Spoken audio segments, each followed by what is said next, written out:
On the morning of August 31st, 1997, Princess Margaret was sitting on a sun-warmed terrace in Tuscany, holding a glass of something pale and cold, and not yet finished. The phone rang inside the villa. A staff member walked out and told her it was Prince Philip in Balmoral. He didn't say why. He didn't have to. Margaret stood up and went inside. She returned, 8 minutes later, and picked her drink back up. She told the friend at the table what Philip had said and what she had said back. The friend remembered the sentence 40 years later, because nobody who heard it that morning was ever entirely able to forget. That, at least, is the version that is circulated in the comment sections of the channel's funeral video for half a year now. The sentence the friend remembered was 11 words. The 11 words placed Diana, on the morning of her death, in the same emotional register Margaret had used about her for years. The record on the exact wording is contested. Glenconner gives one phrasing. Other accounts soften it. Some accounts, the ones closest to the documented royal record, place Margaret not in Tuscany at all, but at Balmoral, with the rest of the family, in the same rooms where Charles had already been told, and where Charles, before dawn, had already gone to wake his sons. Accounts diverge on this point. What does not diverge is the shape of what she said. The phrasing the audience has settled on, the 11-word one, says that Diana was as much a nuisance in death as she had been in life. The phrasing biographer Hugo Vickers documented for his book on Queen Elizabeth II was 6 words. When Margaret was told the news, Vickers writes, she said, "Well, that sorts it out then." The phrasing biographer Gareth Russell documented for his 2022 book on the Queen Mother was different again. Margaret called the public reaction rather like Diana herself when she died. Everyone got as hysterical as she was. The mountains of bouquets piled at Kensington Palace she called floral fascism. The proposed memorial at the gates of the palace she dismissed in a single sentence. "It will be quite enough of a memorial," she said, "to restore the grass in front which all these people trampled the week she died." 3 different witnesses, 3 different phrasings, 1 consistent voice. The voice belonged to a 66-year-old woman who, on the morning Diana died, was at the end of a long career of training in a particular kind of self-possession. The voice was not surprised. The voice was not moved. The voice arrived in the room already finished with the conversation. That is the part of this story which is not contested. Whatever Margaret said and wherever she said it, the people who heard her speak about Diana that week heard a woman who treated the news the way her mother had taught her to treat all news of other people's misfortune, as weather, as something to wait out, as a thing happening to someone else. The dispute over the exact 11 words is, in a way, the least interesting question. The interesting question is why a woman with Margaret's intelligence and Margaret's training would, on the morning her sister-in-law had been killed in a tunnel in Paris, reach for the same register she might have used about a postponed lunch. The answer is not psychological. The answer is institutional. The answer goes back 54 years to a particular country house in Windsor Great Park, to a small girl of 13 and her older sister of 17, and to a mother who was, in the summer of 1943, in the middle of teaching them both what their adult lives would have to look like. But first, who was at the table that morning? The villa is described in the surviving accounts as belonging to family friends in the Italian countryside. The friend at the table was a woman who had known Margaret since girlhood, who would later record the exchange in private, rather than for publication, who served as one of Margaret's small circle of named witnesses for the last 3 decades of her life. Glenconner, the lady-in-waiting whose 2019 memoir documented 31 years of daily proximity to Margaret, is the most likely source. Glenconner has never published the 11 words verbatim, but she has, in various interviews and in the careful margins of her book, described the cooling of Margaret's relationship with Diana in the language of the guillotine. The guillotine came down, Glenconner said, after Diana's 1995 Panorama interview.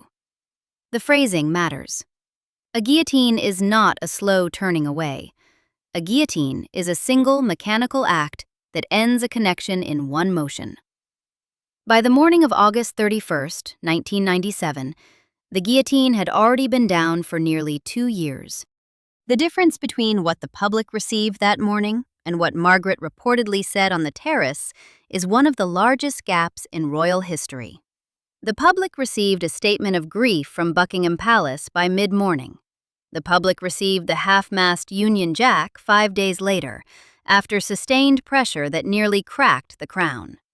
The public received the Queen walking among the bouquets at the gates of Buckingham Palace on September 5th, and the public received Earl Spencer's eulogy on September 6th, the eulogy that crackled with anger, and that the cameras did not show being applauded by the royal congregation, save by William and Harry, the 2 boys who had lost their mother and who clapped in the front row.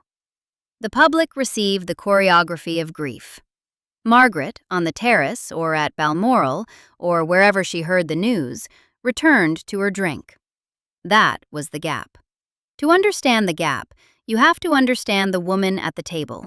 Margaret Rose, born August 21st, 1930, at Glamis Castle in Scotland, was the second daughter of the Duke and Duchess of York.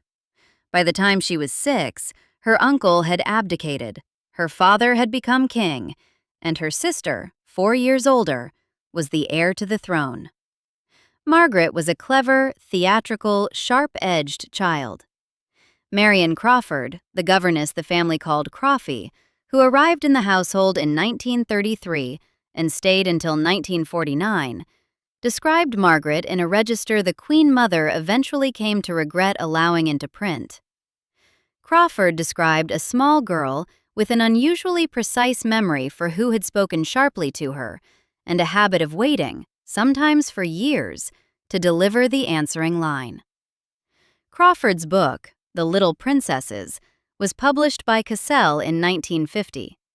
It contains the only sustained first-hand account of how the future Queen Elizabeth II and Princess Margaret were actually raised. The royal family ostracized Crawford for the rest of her life for publishing it. When Crawford died in 1988, no wreath was sent to her funeral. The lesson, for any future royal employee, was clear. What you saw inside the family stayed inside the family. The book the family wanted nobody to read remains the closest thing the historical record has to the manual for how those 2 girls became those 2 women. Crawford described the household as one in which composure was the first principle. The mother, then the Duchess of York, later the Queen Mother, taught both her daughters that emotional self-containment was the central royal duty. She did not teach them not to feel. She taught them not to show feeling that did not serve the institution. This was not unusual instruction for an aristocratic household in the 1930s. What was unusual was the consistency. The Queen Mother, Crawford recorded, was a woman of exceptional cheerfulness in public and exceptional steel in private. Cecil Beaton, the photographer who knew her well, called her a marshmallow made of steel. The marshmallow, Beaton said, got rather more coverage than the steel. Both daughters absorbed the steel. Princess Elizabeth absorbed it as a future queen's necessary armor. Princess Margaret absorbed it as a younger sister's permission to be brittle. The same training, 2 different applications. The instruction came in small daily forms, not in lectures. The Royal Lodge years were the years when the principle became habit. The princesses learned French and German and history and the formal etiquette of an Edwardian aristocratic household. They learned to ride. They learned to write letters in a particular hand. They learned, above all, the rhythm of the daily condolence. News came into the household constantly. Crawford recorded the war years as the period in which the rate of bad news became almost weekly. Members of the extended family, members of the staff, friends from the regiments, the training the Duchess had given them since they were small children, that the right card, sent at the right interval, in the right hand, was the complete response, became the actual mechanism by which the household functioned through years of constant loss. Margaret, by the time she was 14, was already a fluent practitioner. She wrote her lines, she delivered her lines, she returned to her music after. The household ran on the principle that a feeling, once expressed correctly in a single line, did not need to be expressed again. The Royal Lodge years, the wartime years, are the years when the lesson hardened. From February to May 1940, the princesses lived at Royal Lodge in Windsor Great Park while London was bombed. Thereafter they spent much of the war at Windsor Castle, with periodic returns to the lodge in the summers. The 1943 summer is the one Crawford described with the most domestic detail. The princesses were 14 and 17 by the spring of that year. The war had reached its grinding middle. News came into the household every day of friends and relations who had been killed. Crawford recorded the household's instruction in how to respond. You did not weep at the table. You did not write letters in the heat of the news. You sent a single line of condolence after a decent interval, and you carried on. Other people's grief, the Queen Mother taught her daughters, was a kind of weather. You waited it out. You did not let it move you. You did not allow your day to bend around it. The training was deliberate. The training was, by all surviving accounts, near total in its effect on both girls. Crawford did not give the lesson a date. She gave it a shape. The shape was repeated, summer after summer, on terraces at Royal Lodge and in the schoolrooms at Windsor Castle, until the older girl took the throne in 1952 and the younger girl took the rest of her life. By the time the younger girl was sitting on a terrace in 1997, hearing what Philip had to say, the lesson was so deep in her, she did not have to reach for it. She arrived at the news fully prepared. The line she said back, whatever exactly it was a sentence the Queen Mother had trained her to be capable of 54 years earlier. The pattern, taken across Margaret's adult life, requires explanation. When her father died in February 1952, she was 21 years old, and her grief was real, but it was contained. When her marriage to Tony Snowden ended in 1978, after nearly a decade of public separation rumors, she did not give interviews. When the Tennant family, her closest friends, her hosts on Mystique, the family Anne Glenconner had married into, lost their son Henry to AIDS in 1990, Margaret was, by Glenconner's account, unusually kind. Margaret was so kind, Glenconner has said. The phrase suggests an exception. The phrase suggests that kindness was not the default register. The default register was elsewhere. When Roddy Llewellyn, the much younger gardener with whom Margaret had a public affair through the 1970s, suffered his own breakdown, Margaret's response was managerial, not sentimental. When her brother-in-law, Prince Philip, required public defense over the years for various tabloid embarrassments, Margaret defended him with humor, not with feeling. When her sister-in-law Diana, in November 1995, sat down with Martin Bashir for the Panorama interview that detonated inside Buckingham Palace, Margaret stopped speaking to her. Glenconner's phrase for the moment was the one we have already heard. The guillotine came down. There was no second chance. There was no later reconciliation. The Bashir interview is the necessary middle of this story. Diana said on national television that there had been 3 people in the marriage and that the British monarchy needed to evolve. 23 million British viewers watched. An estimated 200 million more watched abroad. Margaret regarded the interview as the deepest possible disloyalty to the Queen.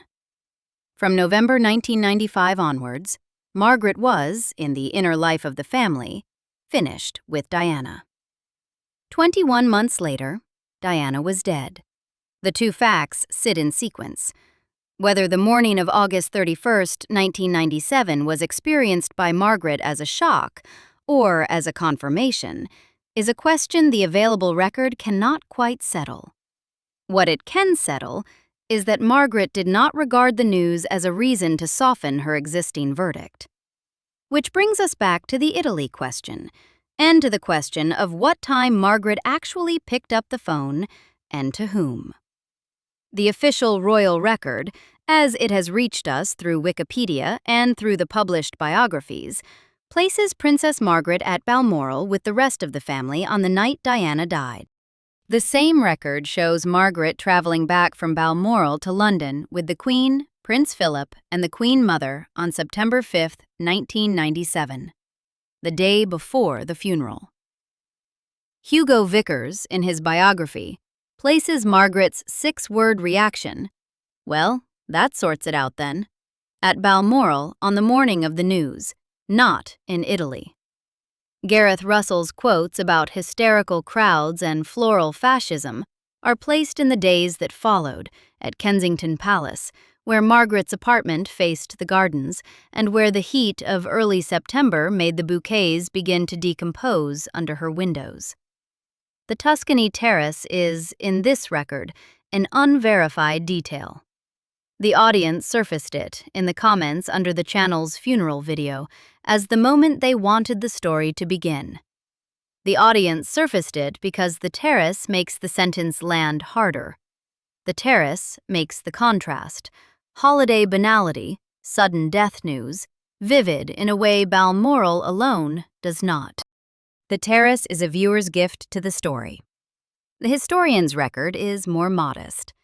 The historian's record places Margaret at Balmoral, beside the same fire her mother had sat beside, in the same drawing room where the official statements of grief had already been drafted.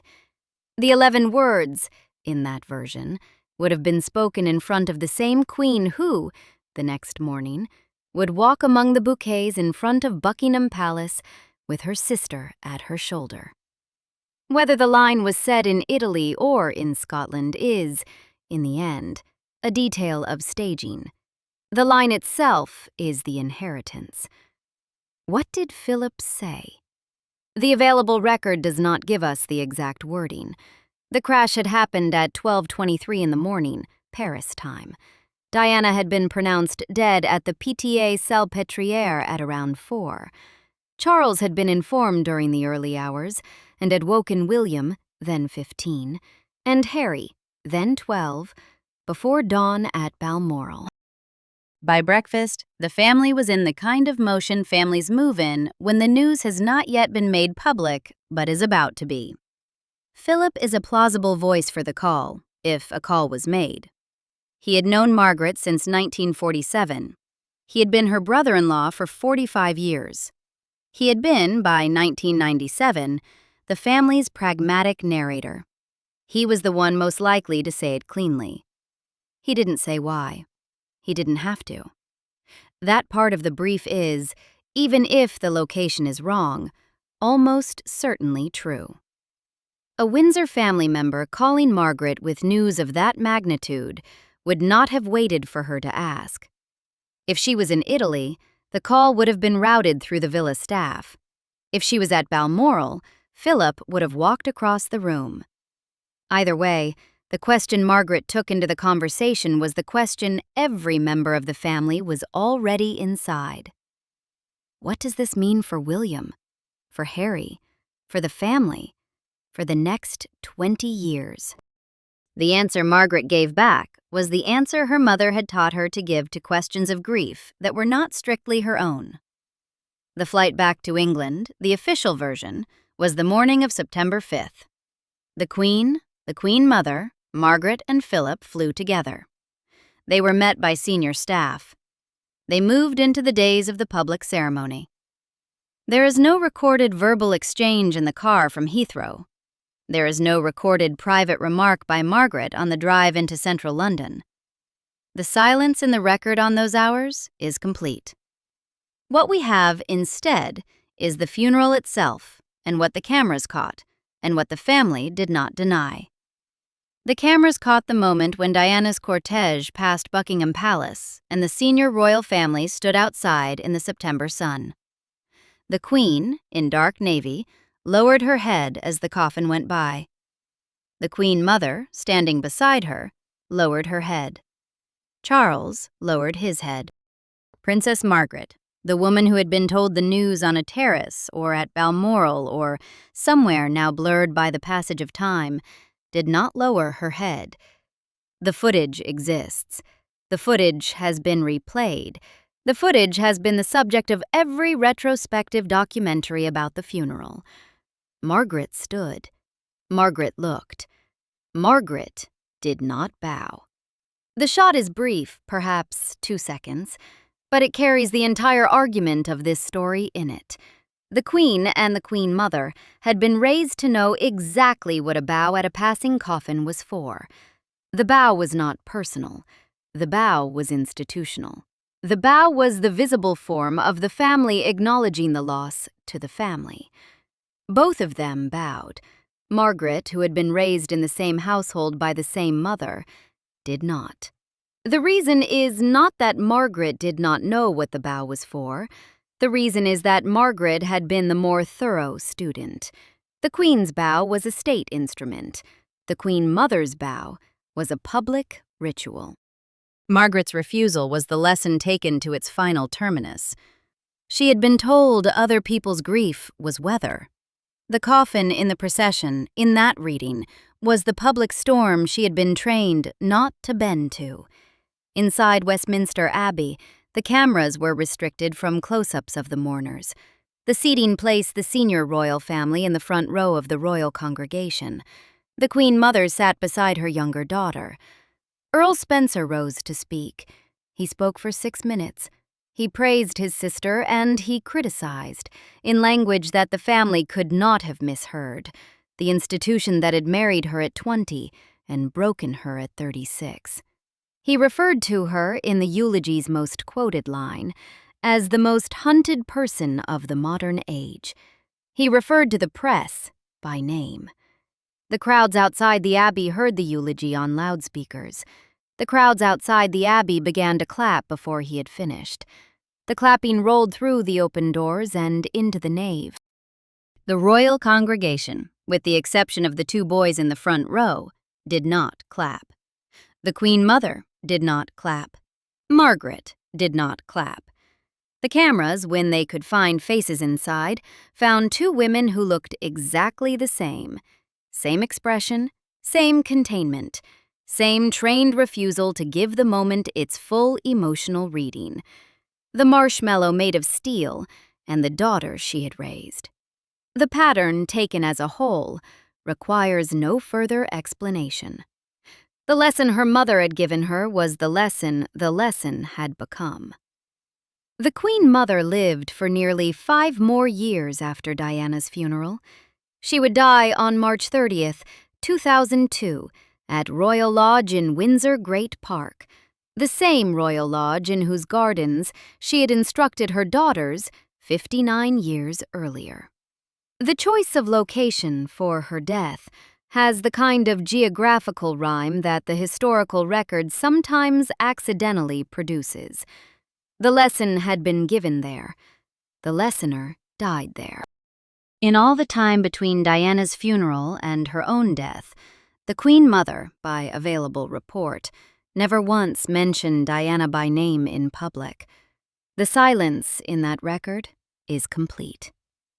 5 years, hundreds of public engagements, Christmas messages, birthday addresses, charity speeches. The Queen Mother never said the name. Some silences are louder than speeches.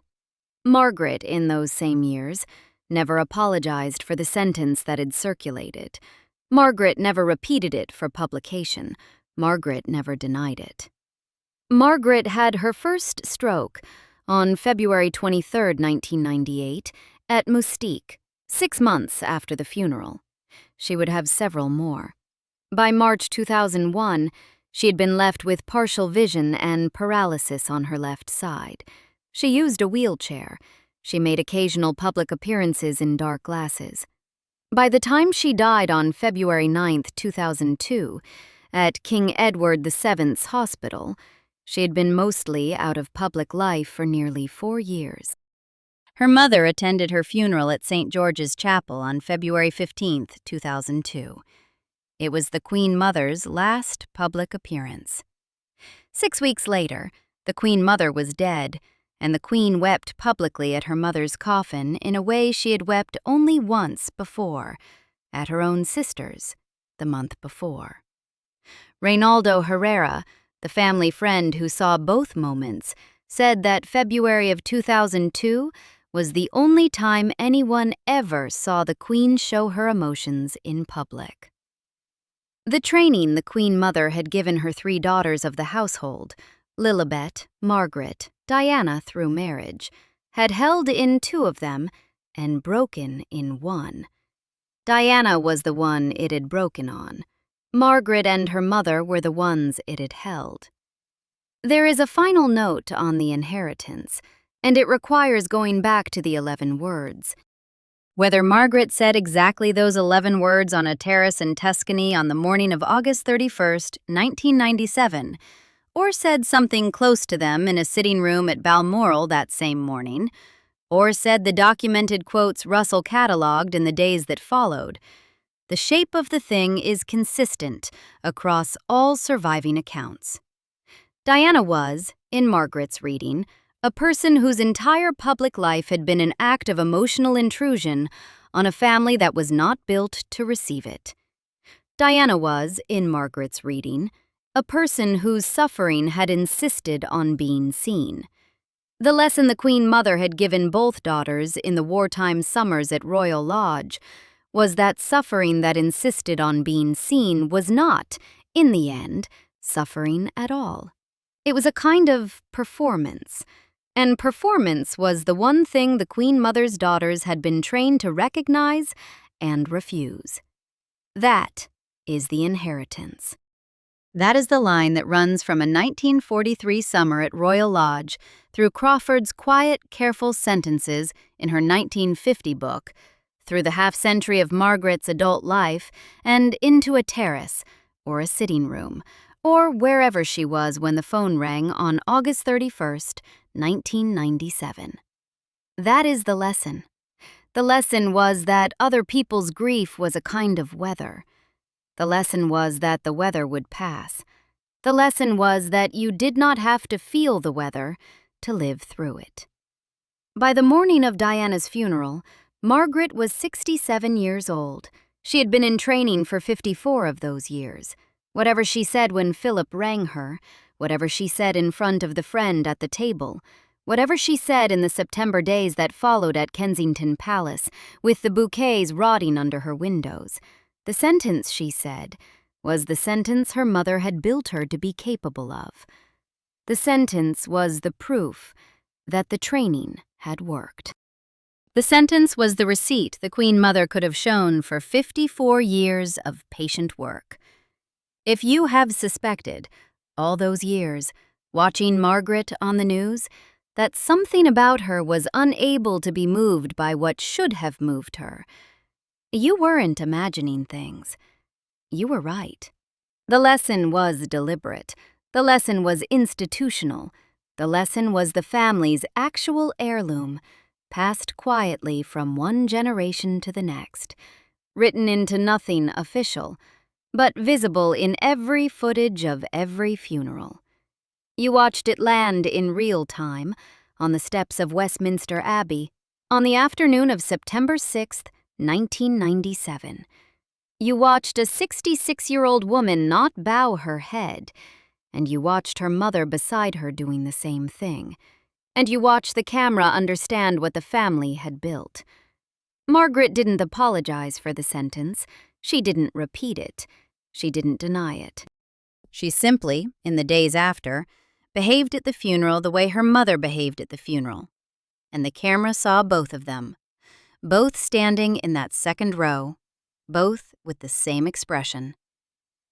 The lesson her mother had given her in 1943, on a summer afternoon at Royal Lodge, had held. Other people's grief was a kind of weather. You waited it out. You did not let it move you. And in 1997, on a terrace in Tuscany, Margaret demonstrated that the weather had not, in 54 years, ever once moved her.